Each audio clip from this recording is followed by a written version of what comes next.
Yay! Thursday, March 5th, as we get into our stories about, we're going to finish Hermes and Dionysus. But first we have a bell work. Information's behind me, up there, blah, blah, blah, fascinating, and yay!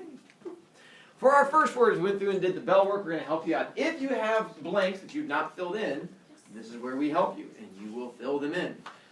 You should have the roots filled in, ped, pod, pop, and mot. Definitions I already gave you for the foot, the people, and the move. The examples, if you don't have all 4 examples, that's where we'll help you. So this is where you learn the cheating and the learning. When other kids come up with the ones you don't have, then this is where you write them down. For ped or pod, I have pedicure, pedestrian. I heard someone say pedestal. Yeah, that was me. A pedestal is something that you were to stand on, as an example. Pedestal, so a thing that you, like a stool, or something like that, is a pedestal. Something that you stand on with your feet. It's a pedestal. What other word did you, you said pedal before? Pedal would work, P-E-D-A-L, is the thing on the bike that you push, that makes the bike go. My iPod, by the way, or my iPad, what is it on? A pedestal. Tripod. Tripod. And you said that would be, it has 3 feet, it is a tripod. You also have a bipod. How many feet does a bipod have? 2. And a monopod? 3. Nice one. 1. Because you have mono for 1, bi for 2, tri for 3. If it was a quadpod? 4. Hexapod. By the way, it's an iPad, but before the iPad came the iPod, which also counts. Because it was called the iPod because you walked around with it. It was the idea of this being portable music. It was music as in yourself, as something you could walk with. So it was called an iPod. So that would also work. It means fake foot. Pseudo means fake, which we'll get to. You have pseudopod, which means fake-footed thing. So that gave you like 8 extra words to choose from, and all you do is pick 2 of them that work for. Sometimes you might have to go to a podiatrist. Realize that was paper, so it goes in the recycling bin. I do that. Nah, me too. And what kind of doctor is a podiatrist? Foot doctor. So that helps you out there. There's right next to it is a recycling bin, that green one that says paper. Helping you out again. And then the picture, you just have to do all picture of a foot and then 4 sentences. So you can use my 2, or you can come up with all 1 new ones if you want. Pop can be a little tougher. People, you have pop culture, you did popular, you said paparazzi, which are ones that chase people who are popular. I gave you populace, which is a lot like the another word that you should know, which is population. And so population would also work. I think pop is one of the tougher ones to come up with a whole bunch of things for. That's Pope what I said. doesn't really work. El Golly tried that one too. And at least I think it comes from it. It might be. I don't think so. Maybe it means chosen by the people, but I think it's just an Italian word. A pope is a person. He is a person. I will not deny that. But he is a person chosen by the people. So there's a chance it comes from it. I have to look it up to make sure. And the last one, mot, meaning to move. A motel is the place that you stay in. By the way, if you've heard of a hotel and you've heard of a motel, there is a difference between a hotel and a motel. Moving hotel. It all depends on motels, where ones that you would stay in short-term 1 night. Hotels were ones that you would stay in long-term several days. You can tell if a building is a hotel or motel by looking at it. If the doors of the rooms face the outside in the parking lot, it's a motel. If the doors of the rooms face the inside the building and you have to get to them from an inside hallway, it's a hotel. So that's the difference between a hotel and a motel. So motels have the doors that face out to the parking lot and have like the railings and the little places you walk around. And the hotels, like the bigger, fancier ones, you get to have the halls and stuff like that. Hotel, motel. And then motive is your reason for doing something, as in, why'd you kill that boy? What was your motive? Because he looked at me funny. Oh, that's a good one. So that would be the motive that you had. You guys said what, motivator? Or did you have before? Someone who gives you a motive for doing things. Stir? Motion. Motorcycle. Motorcycle. Motion would also work. Deja? Automotive would work. Same thing with the car. Yeah? Motion. Let's see. Oh, if you're working a job and you do really well at it and you get a better paying... Promotion. Promotion. And if you do really badly at it, and you're Probation. demotion. Probation is when you get arrested, slightly different. Demotion is when you go the other direction. So promotion and then demotion. Then we'll probably get to a probation because that comes from the Greek and Latin roots also. That gives you a ton there. So then for your picture, you'd have to just draw, I don't know, someone moving, and then your sentences that connect to it. I hope that gives you all. I think I gave you enough hints, and that way when we come to the questions on quizzes, you'll be able to refer back to these and help yourself out. If you're still finishing your sentences, that's fine. We're going to jump to our stories while you're busy doing that. So we can finish out our last stories. We did Artemis and Apollo already. Artemis is the god of Moon and hunting. moon and hunting. What hand sign do we do? The And Apollo is the god of sun and hottie. nicely done. The hand sign. So the sun and the hotties. And then, who comes after that? Aphrodite. Aphrodite, and she is the god of Love and beauty. And ironically, she was, I guess not ironic, she was just not very, she was not beautiful on the inside, just beautiful She on was the a outside. player. Not really a player, just mean. She was just not nice. And then the hand sign for her is, nicely done, with our little love bubbles. And then after Aphrodite is Athena. And for her, she is the, God of wisdom. and once again, One at your head. nicely done. And we got to the next god's name at least. Hermes is the nymph. Nicely done. So, and we got to that girl who was the mom as we were going through doing it. So we got to Hermes being born. We got to Hermes going out to the woods. Yeah, when he told And it. he found something in the woods. Where's the part with the turtle? Found the cows. How does he prevent the cows from leaving a trail? Ties a tree. Sticks to the tails, then comes back up there. What does he do to one of the cows? Sacrifices it, then he falls asleep. Who did the cows belong to? Apollo, nicely done on that one. And then Apollo tracks him down to the cave, and that's when he starts yelling at that girl. And then in the whole yelling thing, Hermes wakes up, and once Hermes is now awake, let's see, who did that girl? Hermes. Oh yeah, Hermes gets the turtle shell, and what's he do with the turtle shell? He gets a. Nice one. And is that where we stop? We get any farther than that? Yeah, and then no words. Apollo's like chicken dig. Nice one. All right. So he's playing the guitar, the fitting. Yes, Nathan. Isn't it harp? It's a lyre. It's a lyre, L-Y-R-E. And so we'll get to that in a moment. And so he's playing the little musical instrument when Apollo sees it, but more importantly, the girl sees it and she's like, "Oh, that's really impressive." And Apollo's like, "You like that?" She's like, "Yeah." And he's like, "Ooh, I like things that chicks dig." So he's like, "Hey, little baby child, where'd you get that?" And Hermes goes, "Oh, I just made it from this turtle shell in the pile of guts from the cow I killed." And Apollo goes, "Oh, what?" And he goes, "Yeah, I killed the cow last night." And he's like, "You?" He's like, "All right.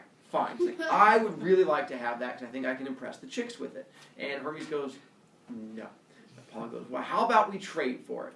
And Hermes goes, "What do you have?" And Apollo goes, "Well, how about I let you keep the cows that you already stole from me, and you give me the turtle shell and the cow guts." He's like, "Okay." So they agreed to it. So he hands over the little cow gut thing to Apollo, and then Hermes gets to keep the cows, and they shake on it, massive hands and the little baby hand. They shake back and forth, and he's like, "All right." And then Apollo goes back up to Mount Olympus and leaves them down there with the cows.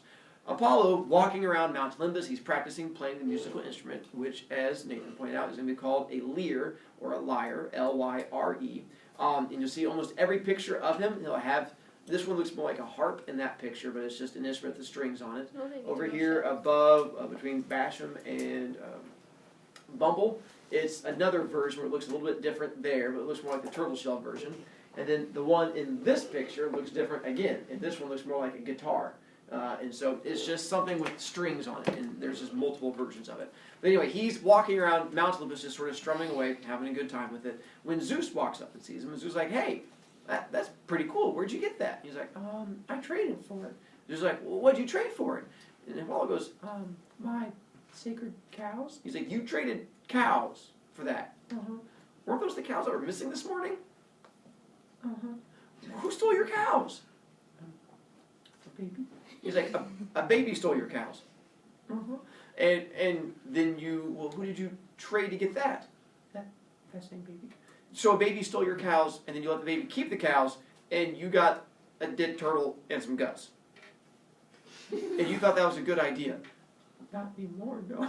But I thought it was a good idea at the time. She was like, all right, I have to go meet this baby. That's pretty impressive. He's like, well, where'd you find the baby? He's like, in a cave. He's like, it was a cave baby? He's like, So Zeus goes down to this cave to go meet the baby. As soon as he gets down there, he's like, I recognize this cave. He's like, I think I was just here yesterday. And he walks in and he's like, that girl, are you here? And she's like, yeah. He's like, is there a baby in here? She's like, not anymore. He's like, that's weird. So he walks in there and she's right. There's no more baby. There's a small child running around in there because it's later that same day and Hermes has continued to grow and Hermes is running around. He's like, oh, look at that, I'm riding a cow. Smack, smack, smack, smack, moo, moo, moo, moo, moo. And Zeus is like, what's up with that child? He's like, oh, he's a little hyper.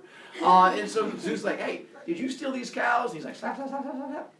Yes. He's like, did you trade someone a pile of guts for them? Smack, smack, smack, smack. Yes. He's like, well, you're impressive. How would you like to come up to my home and have a throne on Mount Olympus? And Hermes is like, and done. And Hermes agrees to the deal, goes up to Mount Olympus, and gets the last throne. And because of the whole hyperactivity thing, what job does he get? The messenger. Nicely done. He becomes the messenger of the gods. And with that, I figure every time that we see him, he's going to be doing the exact same thing, which is... Running. Nicely done. Wooga, wooga, wooga. So he's going to run in place.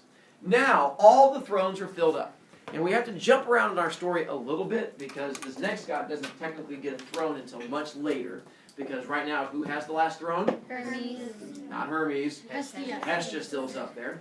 And next week, we're going to introduce how mankind gets invented. But to finish these out, we'll just have to jump around. So mankind gets invented next week, and then that's where this guy comes in. Because Zeus, once man is invented, decided that he's no longer going to be friendly with the Titans so much, or the nymphs, because that pregnancy scared him. So instead, he decides he's going to be friendly with humans. Yeah. And so the problem is with humans, is that humans were not powerful enough to see the gods in their true form. It was thought that if a human saw a god in their true form, it would melt us, like we would just turn to dust. If a god were to walk in, and Zeus were like, hey everyone, we would just like, ah! We just turned to dust right there. What? So whenever Zeus came down, he would have to take on a human form. He would have to it's like turning into an animal, like a really big hairless animal. And so he would come down and turn into a human. So he would often come down and make friends with human girls. This particular human girl was one by the name of Semele, S-E-M-E-L-E, like simile, but with all E's. And so he was friendly with Semele, but he tells her, hey, listen, my wife's kind of crazy. So because of that, you can't tell anyone about our friendship. She's like, I won't tell anyone. But she gets pregnant. Once she's pregnant, Zeus is like, seriously, you can't tell anyone, because if you start telling people about who, the father of the baby is, bad things are going to happen. She's like, I won't tell anyone, I'm not stupid. And as soon as he leaves, she's out in the town, walking around, she's pregnant, and people are like, hey, are you pregnant? She's like, well, that's rude. She's like, well, I am. She's like, well, who's the father? She's, don't tell anyone, but Zeus is the baby daddy. But shh, that's just between you and me. But she tells that to everyone who asks. She's like, hey, don't tell anyone. Zeus is the baby daddy. Oh, hey, yeah, Zeus is the baby daddy. And so she tells as many people as she can that Zeus is going to be the father of her baby. Well, eventually, this gets all the way back up to Hera on Mount Olympus. And some random guy's like, hey, I heard that your husband is the father of your baby daddy. And Hera's like, what are you talking about with a human? Ah! And Hera decides that she's going to go down there and teach this girl a lesson. Or she'd like to teach Zeus a lesson, but once again, she's like, you know what? I'm not going to kill this girl. I'm going to make Zeus kill this girl. And we're going to see if that teaches him a lesson. And she has her little evil maniacal laugh, and then goes down to Earth. When she comes down to Earth, she takes the form of an old woman. And as an old woman, she goes into Semele's town. Old woman, old woman, old woman. Until she finds Semele walking around, and she goes up and she's like, hey, are you pregnant? Semele's like, yes, I am. Don't tell anyone. Zeus is the baby daddy. That's a secret between me and you, random strange woman I just met. And Hera goes, well, how do you know Zeus is the father? Semele's like, he had a beard, and he kept saying, I'm Zeus? Duh. And Hera's like, well, couldn't it just be any random person? Where's the proof that this person's actually Zeus? Somebody goes, oh, that's a good point. It could just be a random creepy guy. And so, well, random old lady, how could I get him to prove it? And Hera goes, here's what you need to do. To make sure that this person is Zeus, they need to have, you go to the next time you see him, tell him you want to see his true form. And if you see his true form, then that way you'll know it's really Zeus. Somebody goes, no crazy person. If I see his true form, I'm going to die. Duh. Hera goes, no. That's a rumor spread by the gods. Have you ever seen a god in their true form? Somebody goes, no. She goes, because if you do, a god has to marry you. It is legally binding. If you see a god in their true form, they have to marry you. And if this is really Zeus, and you see him in his true form, he's going to take you up to Mount Olympus and marry you, and you're going to become a god forever and ever, and he's going to leave that Hera woman, no, and stuff like that. And so he's like, really? And she goes, yes, I would never lie to you, random girl I just met. And somebody was like, okay. So she goes back, and she waits for Zeus to show up again. Months go by. Zeus doesn't show up. Semele gets more angry and angrier, till one day, Zeus knocks on the door. And she opens it up, and he's like, hey, baby, I'm Zeus. Why are you so mad? And she's like, you're not really Zeus. He's like, I'm Zeus. I've got a beard. I just said I'm Zeus. Well, what do you need? She's like, if you're really Zeus, show me your true form. He's like, ho, settle down there. He's like, you don't want to see my true form because it's going to kill you. He's like, you're just full of lies. I've seen your true form. Your true form is a liar. You're just a big fat liar. And she gets in his face, starts yelling at him. She's like, whoa, settle down. And she's just getting up and she's yelling at him. And he's like, fine. You want to see my true form? He's like, I've seen your true form. He's like, you want to see my true form? And he goes, boo, right in front of her. And as soon as he goes into his true form, she goes, oh my Zeus. And she turns into dust. Oh my God. But when she turns into dust, the baby that was inside of her was half God. So it just goes onto the ground in front of him. Zeus is like, oh my, me. And he goes and picks up the baby, and he picks up the baby and holds it, looks around, no one's looking, so he pulls out the giant dagger and plunges it into his own leg, stabs his thigh, rips it open down to the kneecap, rips it open, shoves the baby into his leg, closes it up around it. He allows the baby to come to term in his leg. He walks around with a giant leg baby tumor for the next several months until it's time for the baby to be born. Once it's time for the baby to be born, he gives birth to a leg baby. Very common. And just gives it a squeeze, and out comes the leg baby. And Zeus is ecstatic. He's like, I just gave birth to a leg baby. And he picks up the leg baby, and he names this baby Dionysus. Because in Greek, the word Dionysus means born twice, or two births, because the baby was born twice. Once when the mommy went kapoof, and once when his daddy went kaspert. So because of that, he gets named two births. And he's like, you know what? I've never given birth before. Leg babies are a pretty important step in a man's life. I would like to give this baby a throne. But what's the problem? No more thrones. No more thrones. But this is where his sister steps up and goes, you know what? Giving birth is a big step in a man's life. I understand that. So I will give up my throne for your son. So who gives up the throne? Hestia gives up the throne, and Dionysus steps in. Zeus is so appreciative, he allows her to stay on Mount Olympus. Even though she doesn't have a throne, she gets to hang out there still and become the 13th Olympian, even though she doesn't have a throne. Dionysus becomes the god because he's the youngest one and has some issues. He becomes a wee bit of a party god and becomes the god of Wine. The god of wine, which the Greeks realized was a pretty important part of life, because if not, you just had water and milk, and they're like, it's kind of boring. But the problem with, well, one, the hand sign that goes with him, every time we see Dionysus, he's pretty much doing the same thing, which is drink up from a cup. Fill up the cup. And so he's going to drink from a cup. The problem is, with the whole two sides, the Greeks realized if you have too much wine, what happens? You get drunk. So because of that, Dionysus had two sides, a happy side and an unhappy side. And there's stories of him going from happy to unhappy and doing all kinds of crazy stuff. But one of the big things is theater. And so he helped create theater and drama. And he was the founder of drama in Greek mythology. There is a symbol that connects to him. If you've ever seen that symbol of the two faces, that's from Dionysus, because he created the idea of theater, and the fact that you have the happy side and the unhappy side, the two sides of it, the idea of Dionysus with the two sides of things, connects back to him. It looks like Blood without the. It does a little bit. And that's our final god. Tomorrow, we have the test over the 12 gods, the two gods that gave up thrones, and Kronos.